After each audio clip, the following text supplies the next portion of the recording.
The topic of discussion is voice of customers. And to do that, ladies and gentlemen, introducing first our moderator. Let's welcome the Chief Transformation Officer and Head of SAP and IT Corporate India Glycols, Mr. Atul Govil.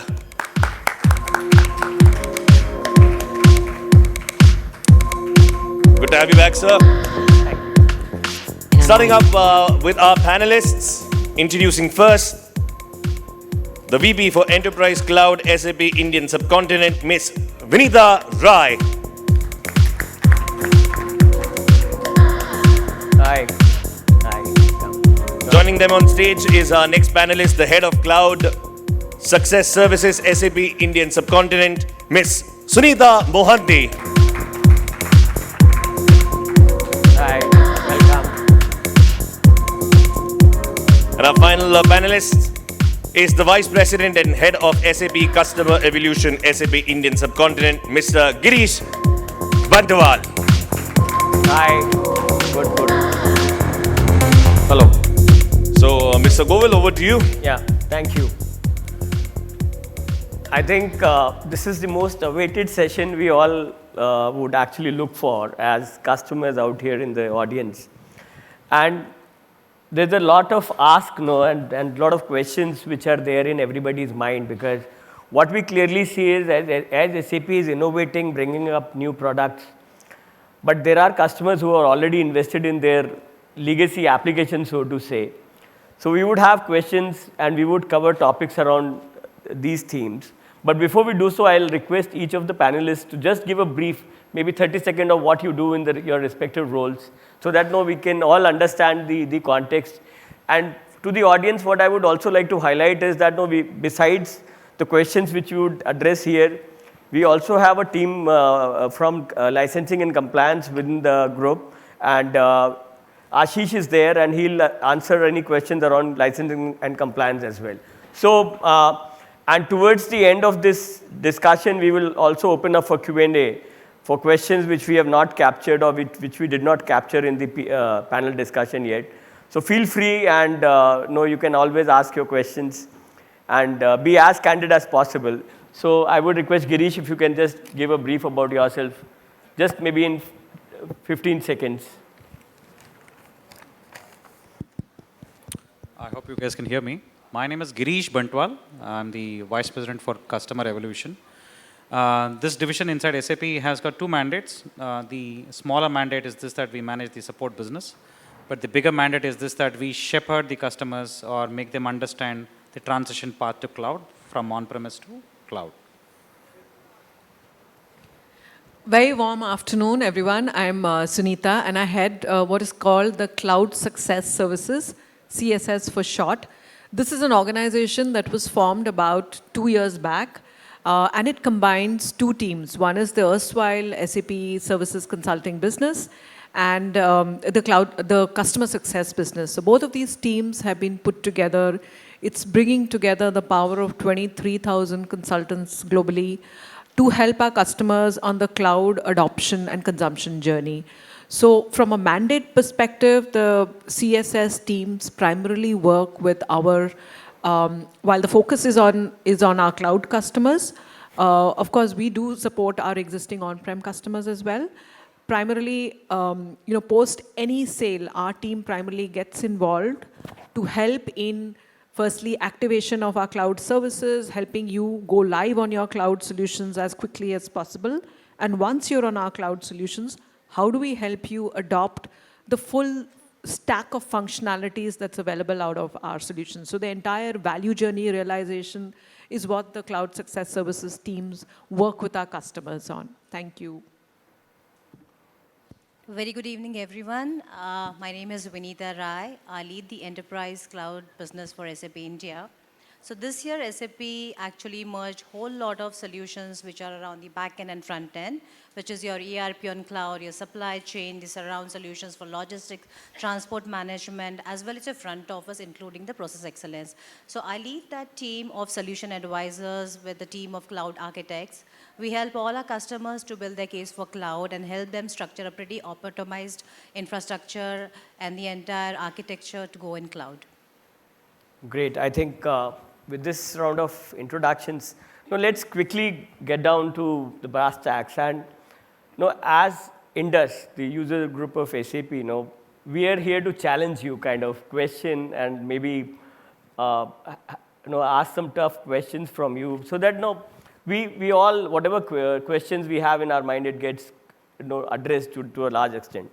And the first one, which is there in everybody's mind currently, those who have specifically not moved to RISE till so far, is that there is a lot of push customers are getting from their account management team, from other SAP leaders and team members, that you need to move to RISE, and there's no future, I would say, for the on-prem customers.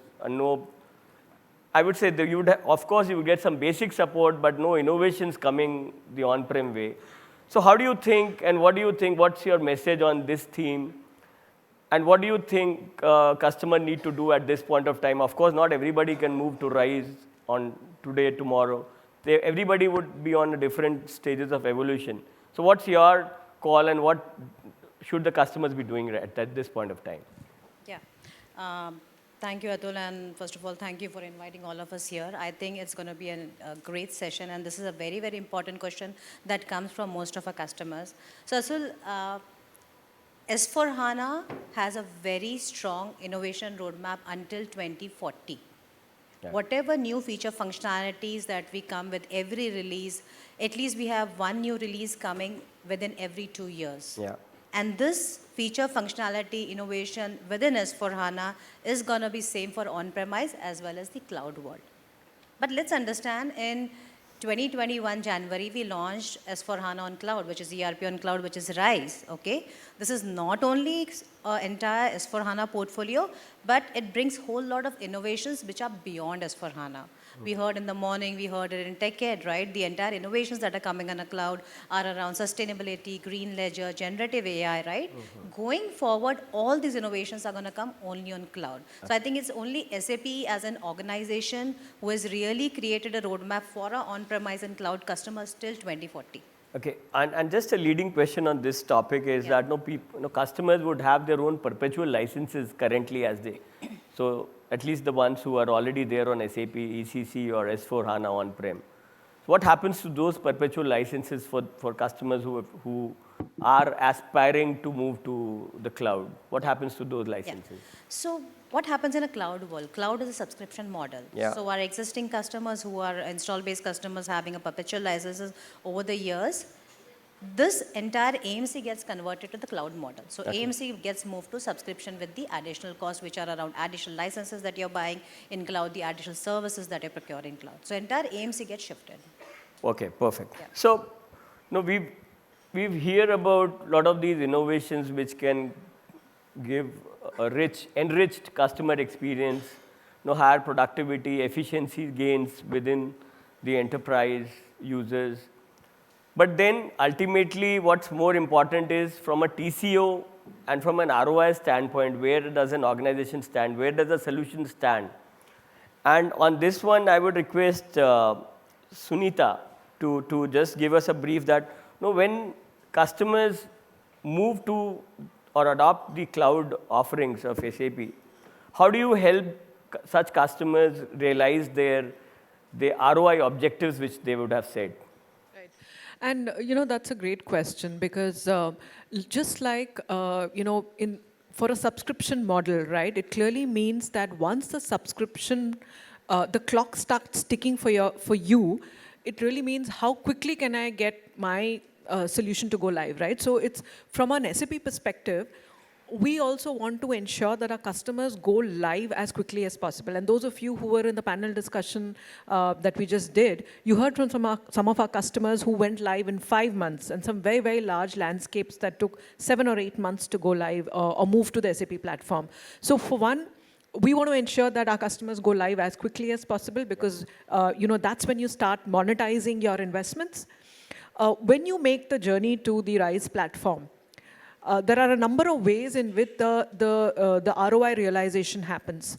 First is the technology platform itself, right? It being a more modern technology platform, it gets you faster processing time, it gets you more scalable architecture, all of that. So all of the benefits that come from moving to a technologically stronger platform is obviously one of the things that you will realize from an ROI perspective.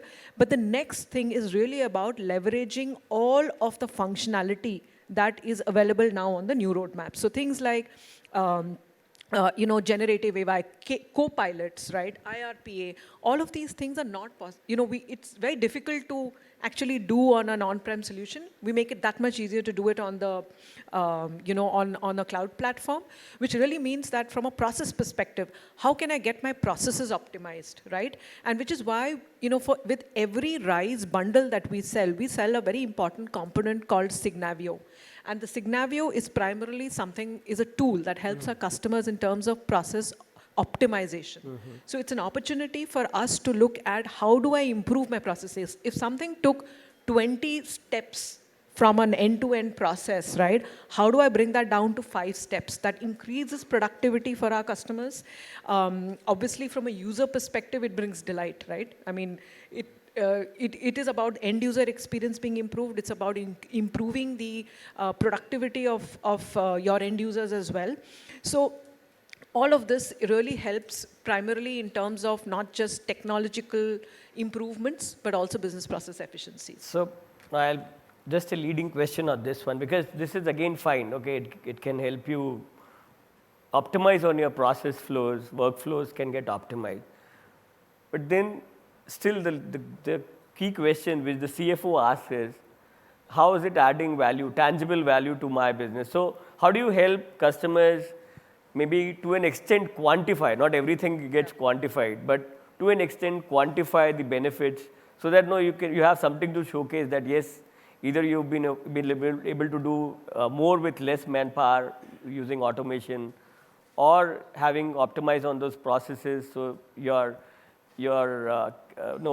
order to cash cycle is optimized. So if you can highlight on I love your question, Atul, because that gives us an opportunity to really share some of the real life examples that we've seen in terms of improvements. So what we typically do, and I talked about the cloud success services where we have enterprise customer success partners who work with our customers. And what they typically do is to also help start baselining before and after, right? So before you're on the journey, and we've seen tangible data points where we've actually shown these improvements. And of course, the quantum of improvement will vary from customer to customer, right? So, however, what we typically do, so if you take the office of CFO, which is the most common area where SAP is leveraged, days sales outstandings, or even monthly sales closures. We've seen as much as 50% improvements in terms of days sales closures, or even month-end closures. So what we typically do is that our team actually sits down with our customers, asks them to specify what are some of the key KPIs that you want to you feel are the most impactful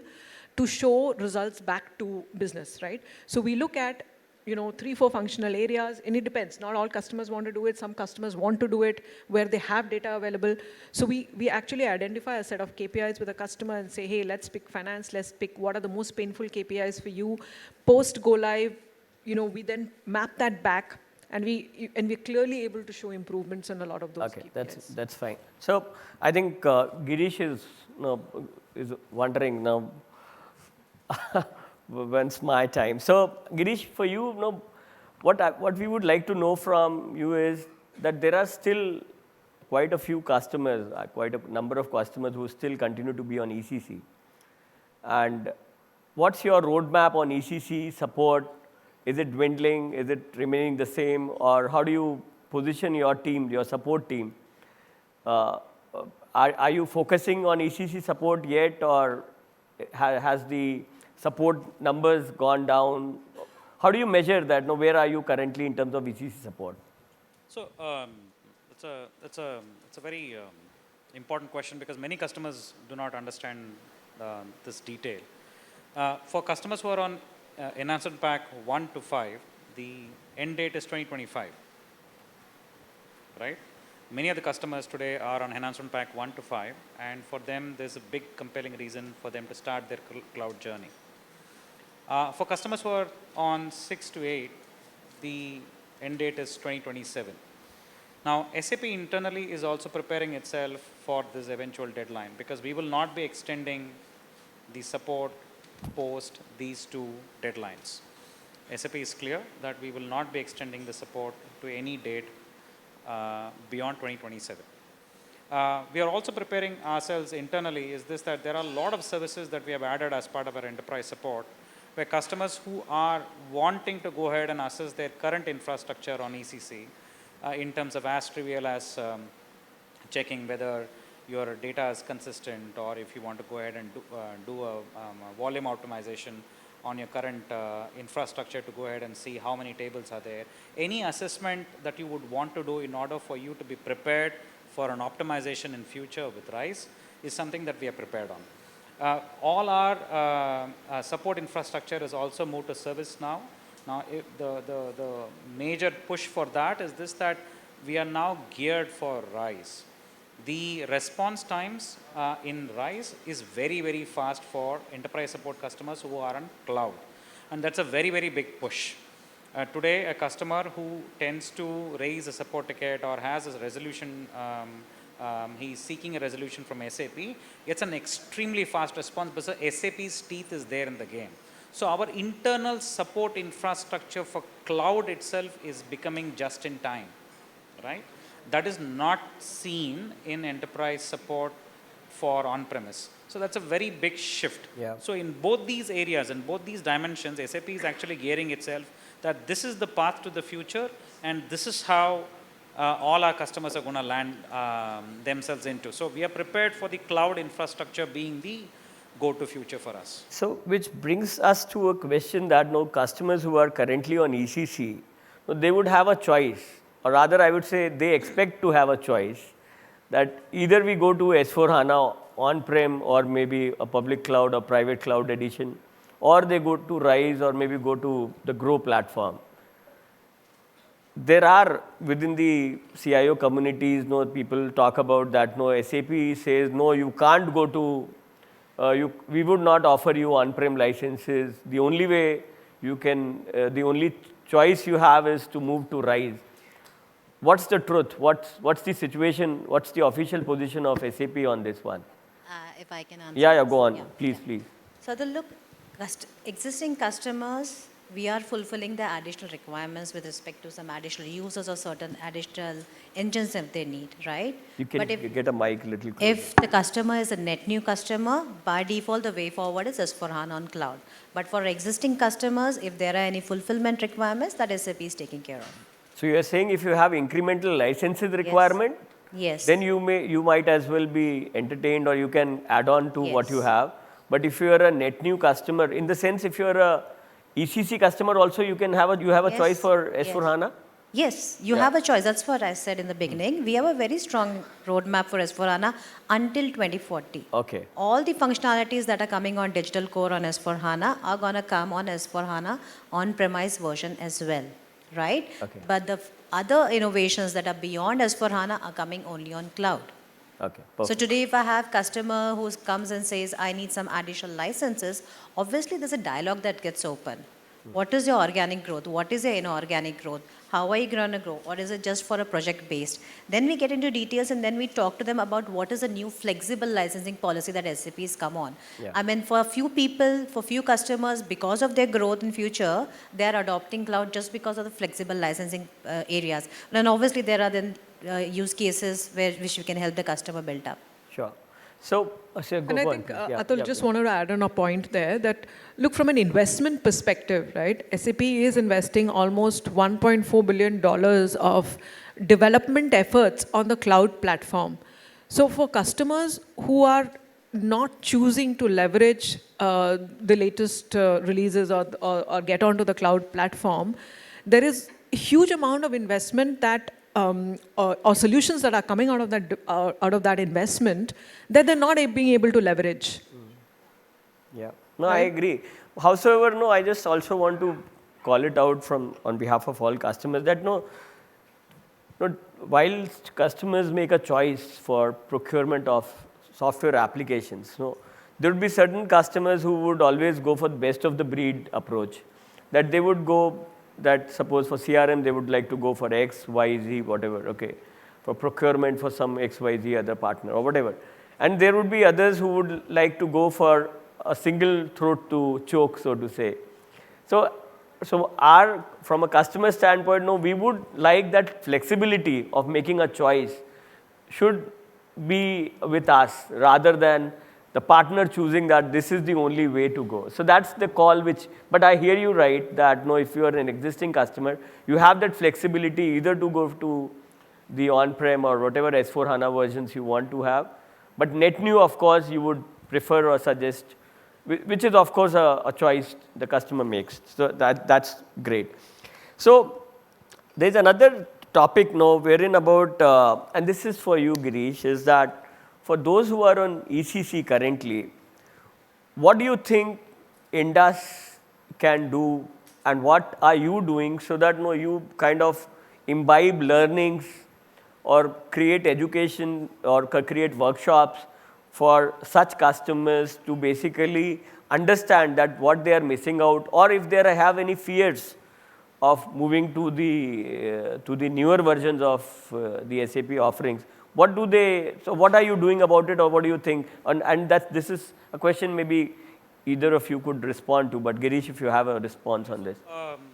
What we do is, many customers, when they actually embark on the journey towards RISE, the first thing is this, that of course from a cost perspective, but more from the kind of customizations that they have done for their current landscape. Right? Most ECC customers would look at a very mutated form of ECC if the customer is... Can you get the mic a little closer, please? No, you are audible. If you're looking at a customer in ECC, and the amount of customizations that they have done over a period of, let's say, for example, more than a decade old customer, if you look at a very mutated form of ECC, so the primary question that they would have is this, that if I have to migrate to it, what is the implication? Right? It can be, implication can be technology level, it can be, and many, we had some interesting sessions in SAP TechEd recently when we had a session, we had a booth and we had customers come to us asking us the same question. In that there are customers who have come and said, no, I have not done an archiving discussion for the past 15 years. So we were a bit shocked. Sir, what are you doing with 15-year data? It's lying there. So it was a bit of a very big, bite to swallow. So that's not the way customers are programmed to think. So what we are doing from an enterprise support point of view is to gradually take them on a non-commercial basis. This is nothing to do with we discussing about the price or what would be the implication. We rather go ahead and show them that there should be a staggered approach with you understanding your solution, which is currently installed, which is ECC, what is the customization. We actually follow a programmatic approach called an evolution kit, right? You can access this evolution kit via your enterprise support too. You could go ahead and do a readiness check assessment. You could go and do a BSR deep dive, where you could do a Pathfinder deep dive, where these process discovery sessions help you to understand your current installation. Then we also guide you in terms of what are the complexity that you're going to face, how you're going to reduce that complexity in RISE. Right? This has nothing to do with commercials. We are actually shepherding and making sure that they understand their installations better, and the enterprise support services are there to help. Right? And there is a mailer that would have come to you from this side if you have checked your, and there is a very clear program. It comes under customer evolution. And if you have gotten any triggers like that, please let us know and we'll be happy to do that. From our side also, from SAP side, we have about 41 customers right now identified in Bombay where we are actually engaging with them on a one-on-one basis and making them understand this process towards cloud. So I'll just take maybe 15 seconds and if Mukesh is around, is he there? I don't see him. Yasmin, maybe you can, just thinking aloud that no, what we can always do is for particularly for the ECC customers along with Indus and other user groups, we can have a capsule of what kind of issues the current landscape typically has, and then how to address it either within the system till they choose to migrate, or maybe if they were to migrate, then this is what they need to do, start doing it now. Archiving could be one of them. these topics. So we can maybe identify those 3-4 topics of interest, which regardless of whether the customer chooses or not, at least that customer now knows that the SAP ecosystem is not there just to sell licenses, but also to make sure that whatever they have is run the best fashion, so to say. Yeah, and if I can just add, Atul, this is a very guided journey, whether we call it Evocate or there are multiple methodologies. SAP has launched multiple tools, two sides. One is doing the technical assessment of your asset landscape, whether it's to do with your data volume assessment, whether to do with the way you have deployed your systems, right? The largest part is a functional part, where we all have heard about BSR, we have all have heard about Spotlight reports. It's got enhanced now, it's called the SPITE report, where the Signavio process discovery engine is embedded into that, which will help you identify your top KPIs, how is the needle moving, how is it getting compared to your peers, and what are the ROI benefits you will get from your, that data is coming from your own instance, your own transactions. Okay. Right? So these are all simplified tools. Pretty guided approach on functional side, on technical side. And to add to that, I think there's another very important aspect we are missing, which is the custom codes. So we do something called the ICCM, which is the custom code reviews. That's a service that SAP does for customers. And that custom code review, I think, is an eye-opener for a lot of our customers when we do that, because it is years and years of custom code that is written. And when we do that report, you will find typically 40% to 50% of the code is not even used by the customer. It's just sitting there. It's literally shelfware, right? And it's taking up space on your servers. It slows down your processes. It makes upgrades that much more difficult. So I think these are all a lot of best practices from an SAP perspective that the enterprise support team recommends that you do. Whether you're on-prem or you're on the cloud, I think it's about running better. I think kind of eliminating or minimizing the technical debt, so to say, which organizations have accumulated. Diwali house cleaning. Any customer using readiness check report service, right? If you access your enterprise support portal, you will get across to the readiness check service. In that, custom code is a part of the discussion. Right? And it also comes under another category and a banner called Accelerated Innovation Enablement. In that also, we actually go ahead and emphasize the same. So that brings us to another, I would call it a pain area, okay, and which customers allude to. And this is around when existing customers of RISE, they are subscribing to additional subscribers. So they are being asked to pay additional 3.3% on an annual basis, which they had never provisioned for, and which is not as per the contract which was initially signed. So I think that's an area maybe one of you could highlight that what and why this is happening, and how do we bring far higher degree of transparency, so that, because ultimately any organization who makes a choice, they create a roadmap that across these 5 years, this is the TCO. And accordingly, they would have budgeted. And if you start seeing these increments or the invoice value getting increased, so that becomes a pain for the CIO office and also for the business at large. So, go on. Yeah, Atul, I get these questions from a lot of customers, and I'll be very frank over here. I think ministry announced CPI long way back, more than a decade back. SAP has never executed it, right? If you look at our older contracts of SuccessFactors, Ariba, BTP public cloud contracts, the contracts do mention increase during the term of the renewal, 3.3 of flat. We never executed on an annual basis, right? But we understand that the inflation is increasing. There is a forex impact. There is a cost impact when it comes to the cloud world, back-to-back infrastructure, service provider cost, people, managed cost, secure cost of security, right? Everything has been increasing. SAP has been investing, as Sunita mentioned, we have been investing almost 4 to 5% of our revenues in innovation.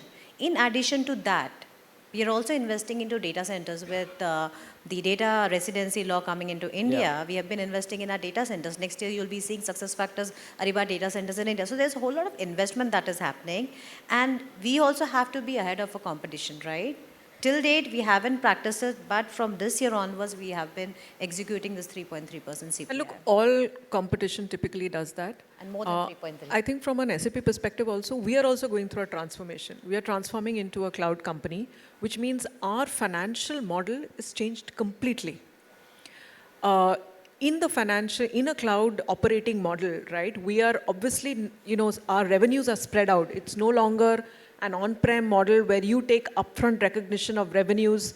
It is now a revenue that is spread out over 5 years, what I was initially getting in year one, right? So from a financial perspective also, the way we recognize revenue is very different, which means we need to manage our bottom lines even better, which is why at some point of time, our management, and this is obviously based on what the stock market is asking us, that, while you're operating as a cloud company, how are you also managing profitability? That is a key expectation from the market, right? And which is why we had to take a call that, look, this is a minimum inflation that we will have to now pass on going forward. So this will happen year after year, or is it just a one-time thing? No, it is an annual inflation. Okay. 3.3 as a base, it will always be there. It is linked to the global wholesale price index. Okay. We normalize it country to country. So while we get a global price index that comes down, that gets cascaded, we normalize it country to country. From a data, you talked about data residency provisions and requirements which the government has. Likewise, we have this Data Privacy Act, which is there on the cards. So what's your call? What is SAP doing, and how can customers be assured that from an SAP standpoint, which is their core enterprise application, whatever needs to be done is already either done, or if there is something more needs to be done, they get an update of what exactly needs to be done. Absolutely. So if you look at the entire cloud construct, whether it's ERP on cloud or S/4HANA on cloud, all 4 service providers that we have in India have their data center and DRs located within the country. So that's the plus point that India has. From a residency standpoint. Data residency standpoint of view, right? Okay. There's a larger conversation that we had in the morning session, in the master class as well, was on backup, right? Yeah. Which really got deliberated, and thank you for that amazing questions that came up. I just want to add over here, SAP does daily backup for your production environment, and that to 30 copies in each region, right? As well as at your DR side. So your data is protected, right? SAP as an organization, we being a German company, we follow the GDPR laws, right? If you look at our documents also that we signed, they're all strictly signed with the GDPR policies and surrounding it. So everything is well assured, responsible, and taken care of. So what I could clearly understand is that from an architecture standpoint and from an SAP transaction standpoint, you are largely compliant as far as the residency and the data privacy provisions are concerned. But from an enterprise standpoint, because the way any enterprise handles their customers, their partners' data within the SAP ecosystem, I think that's a question which maybe we can take it up later, because it needs a far deeper dive into the individual customers' usage of the system. So I think there's one question which all of us would always be keen to know more about, and I will ask Ashish to maybe, if you can have a mic for Ashish here. So Ashish, we hear that SAP is pivoting from being an on-prem kind of a solution partner, and now we are pivoting towards cloud. So how do you think this whole audit provisions and audits which you earlier used to conduct, how is that going to change in the near future? And how do you think customers need to gear themselves so that they do not end up with surprises? Definitely, Atul. So in the morning session, we had these kind of questions also coming from the customers. As you have seen and heard from the Vinita and Sunita also mentioned that we have shifted from on-prem to cloud completely. Similar KPIs has been changed for us also as an audit team, right? Earlier we used to do or conduct more on-sites or remote audit, which is annually. But now the customers who have already moved to cloud, they will have instead of reactive, I will say they can have a look on their usage proactively, which is on a monthly basis. And for the other engines, apart from the users or FUEs, they have to declare on a yearly basis, which is a revenue or other metrics. So yes, definitely the tool is in process. We already taken some 1,000 customers globally for a pilot. And the moment we think that, the data is correct, because at the end of the day, it's a revenue for SAP as well. So we need to be doubly sure that whatever data customer is going to see, it has to be validated first. So we have taken some customers for a pilot run, and by next year Q2, the tool will go live. So if I were to hear you right, currently for customers who are currently on RISE platform, there is no such tool or no such provision as yet. There is a functional metering available for the users, Okay. only for the FUEs, which is if the customer is above certain service packs or the system release, they can see it in SAP for me. So there is a usage analyzer for them as well. Okay. But So most of the customers are not on that service pack. And the other reason the data may not be accurate is because most of the customers, and that's the pain area for all on-prem customers as well, most of them have not done the authorization check in the on-prem era, right? I mean, but while moving to cloud, in cloud world, all the FUEs will be calculated on authorization object that they are assigned to.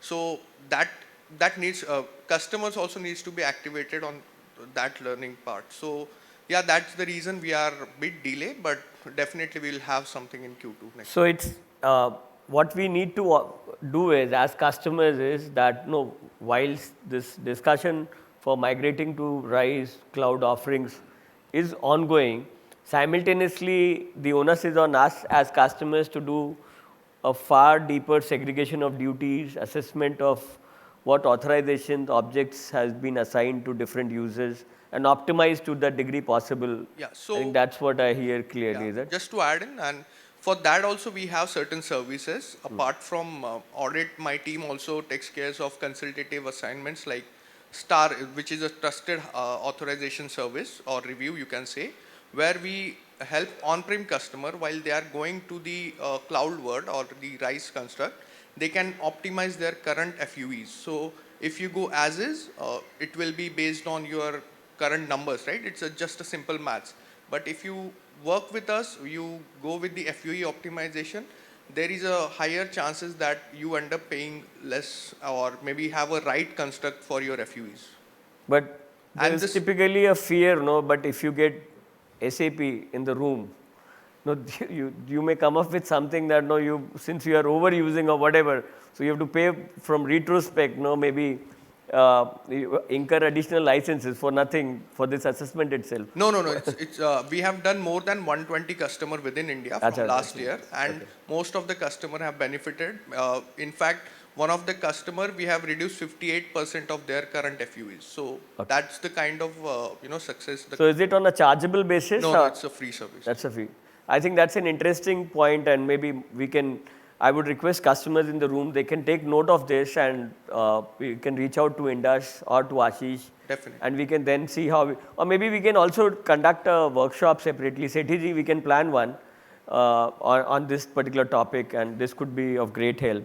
So that brings us to, thanks Ashish, thanks so much. So that brings us to another topic, and before we close for our formal question, and then we open up for the participants to clarify their doubts. That when we talk about these solutions, which are now coming in the last 2-3 years, we see a significant shift in the offerings which you are having for the customers. What is SAP actually doing to make sure that the customers are able to digest, understand, and make a conscious call, not just to adopt these solutions, but also the post-sales support?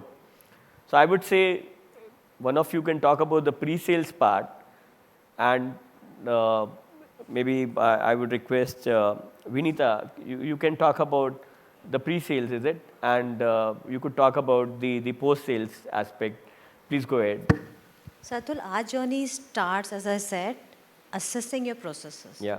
getting into your process insights, how this process are being consumed. Whether this process is taking 14 hours, but it actually should take 4 hours, that kind of insights we are getting into details. How is the KPI moving for a CFO or a CFO or a manufacturing head? All these assessments are the basis, I mean, that's the starting point for our conversations, right? Now, when the new solutions are coming up, obviously it's getting into pilot stage. A lot of new solutions, if you see with the launch of RISE, they have been bundled as freebies under the RISE umbrella. Even if you look at the recent launch of RISE premium package, it is bundled with OCFO solution. Very attractive for all the CFOs to actually have a pilot with those solutions and then expand it to the larger organization, right? So there is a complete handholding from the pre-sales perspective, from the POC perspective, as well as partners are being enabled to actually implement these new solutions. So there is an entire ecosystem that is getting built. And yes, SAP Services is supporting our partners with the best practices when enabled, which has become a continuous activity because so many changes are happening. So enablement within SAP and within our ecosystem has become a continuous job now. Yeah, I think. So I think enablement is key, right? SAP has made available a lot of free as well as fee-based solutions. So if you look at learning.sap.com, and if you go there, that you will find a lot of almost 160 plus learning journeys are available. And these are all self-paced learning journeys. So one is that, you pick up, see, there are different levels of complexity, advanced, functional, technical. So one is, of course, the enablement. And then, of course, there is, also the fee-based one. So you can choose Learning Hub or classroom-based training, the traditional training sessions. So that is one aspect around the enablement. The second is, as Vinita mentioned, that there is a business case also that a lot of our partners embark on, right? Saying that I want to this is my outcome, this is what I want to achieve. How do we ensure that our customers are achieving it, right? Yeah. So how do we help stated business goal realization? The other is that, how do we ensure that customers are using all of the functionality? And look, there are 4 releases, sub-releases every year. Every sub-release has got some functionality released in it. Yeah. So this release management and guidance from SAP saying, hey, this release that is coming has got X, Y, Z. What is relevant for you? Not everything could be relevant for you. But if there are 4 releases in a year, what is it that is in it for you, a customer? What should you look at adopting? This will make a huge impact for you. So I think those are the areas where we are doing a lot more guiding. So net, it is not about the earlier model of fill it, shut it, forget it. Yeah. We have to handhold customers through the entire journey, right? So we have, which is why new organizations, teams within our organization have been formed, new roles have been created to help customers on that journey. In fact, it's also important because your licenses are not perpetual anymore. So you have to go out for renewals. Exactly, So yeah. the customer success is key actually to Yeah. make sure renewals do happen. We have just 1.5 minutes left. Just one question if anybody would have, or are we done? I think we are done. Thank you so much. Or we have a question? Atul, last question which you have said, so Yeah, sorry. allow me to ask. Sure. So this was regarding what you asked Vinita, that whether the existing SAP ECC customers have the right when they move to S4HANA to remain on-premise. So Vinita, I had a call with you around 5 months back on this. I am Rajesh Garg from Yota. Yes. See, many customers today, they are feeling this pain that they want to remain on-premise, but they are not getting the pricing when they ask for moving from SAP ECC to S4HANA. And what they hear is that the account manager, they don't give the pricing for on-premise SAP licenses. So what needs to be done in those cases? Absolutely. I mean, the answers that the account manager is saying, Rajesh, is absolutely right. We do not have any mechanism to run on-premise codes in our system. We have to go case-by-case basis with an exception. So any customer who's embarking on a S4HANA journey or a new journey or a net new customer, first choice is cloud. That's what SAP recommends. That's what SAP creates an entire case for cloud and presence to them, right? So that's the first way out. And then if there are any restrictions, constraints, then we look at, any exceptions needs to be done. No, but this is contrary to your statement when you said that existing customers do Fulfillment. have the privilege. Yeah. I think- I talked about fulfillment. So there are two cases there. Yeah.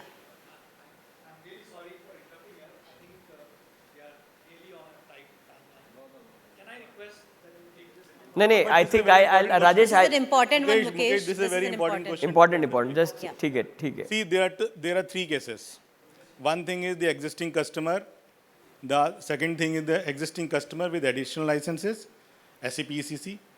Existing customer with licenses for movement from SAP ECC to S4 HANA. Yep. And new customer. So new customer not an issue. I think SAP has a directive. Everybody knows Yes. cloud is the way forward. People should get the licenses for RISE with SAP. Yes. Now coming back to the first two cases, where first case is that customer needs additional licenses. He's on SAP ECC. He want to remain on SAP ECC. Yes. Is that okay? So any existing customer who's on ECC or on-premise or S/4HANA on-premise, SAP will take care of their fulfillment. Okay? Point By number one. default, no issues at all. Yeah. Any customer who's on ECC going on S/4HANA, our recommendation to customers is to move on cloud because that's the direction from the board. That is where the SAP strategy is moving towards. Yeah. All the innovations, that's what we have been talking since morning, that everything is moving into the cloud. Basic innovations that will happen in on-premise, S/4HANA will remain same as respect to cloud. But there are so many surround processes, so many surround applications, which will by default be integrated in cloud environment only, and all those innovations will be available only in cloud. Yeah, that's understood Yeah. because of the inherent capabilities as well as the advantages which we are seeing. But in case there are regulations, in case there is a requirement the customer Yes. needs to remain on-premise, then you are saying that it will be case-to-case basis. Yes, we'll have the to look approvals into will be it, sought yes. and then it will be taken care. Yeah. Thank you. I think in the interest of time, I would like to thank Vinita and no, I think Girish and Sunita, of course, and Ashish. Thank you so much, and also Yasmin and the SAP board members and participants. For basically, it's so important and that you listen to our feedback and encourage us to have these open dialogues and help us solve our real business problems. And thanks to you and the entire team here and in Germany. Thanks for all the support. Thank you so much. Thank you.